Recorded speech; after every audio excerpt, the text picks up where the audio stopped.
జీఎల్సీ విల్లాలో బాధితులు తమకు కనీస వసతులు లేవని రోడ్డుపై వచ్చిన సందర్భంగా వారికి మద్దతుగా నిలిచామని స్థానిక కౌన్సిలర్ ఎంబరి లక్ష్మీ ఆంజనేయులు తెలిపారు.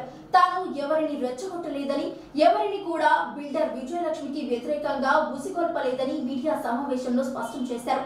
బిల్డర్ విజయలక్ష్మి నిర్మించిన విల్లాలో ప్రభుత్వ స్థలం ఆక్రమించి నిర్మాణాలు చేయడం వల్లనే అమాయకులైన కొనుగోలుదారులు ఇబ్బందులు పడుతున్నారని, అగ్రిమెంట్ ప్రకారం చెప్పినట్లుగా కొనుగోలుదారులకు కనీస మౌలిక వసతులు కల్పించకుండా వారిని ఇబ్బందులు పెడుతున్న సందర్భంగా జేసీబీలతో, రౌడీ మూకలతో మహిళలపై దాడులకు దిగుతున్నారని తెలియజేయడంతో వారికి మద్దతుగా నిలిచామని తెలిపారు.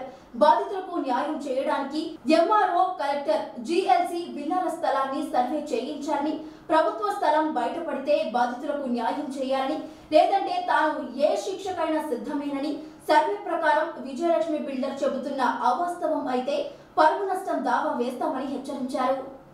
ఈ ప్రెస్ మీట్ పెట్టడానికి కారణం ఏంటంటే మొన్న ఒక 4-5 రోజుల క్రితం ఇక్కడ ఎవరో దుండగులు వాళ్ళు మామూలు క్యాప్స్ పెట్టుకుని ఒక 10-20 మంది వచ్చి జేసీబీలతోని ఇక్కడ ఉన్న కాలనీ వాసులని వాళ్ళని బెదిరించడం జరిగింది.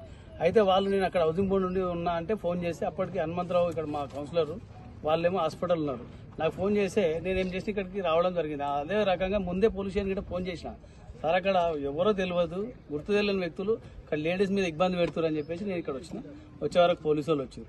అయితే అప్పుడు ఇక్కడ ఒక న్యూస్ ఛానల్ వస్తే నేనేం చెప్పినంటే, విజయలక్ష్మి మేడంది వెంచరు 15 ఎకరాలు ఆమె కొన్నది, 12 ఎకరాలన్నర అంజరెడ్డి దగ్గర మేమే ఇప్పించాం.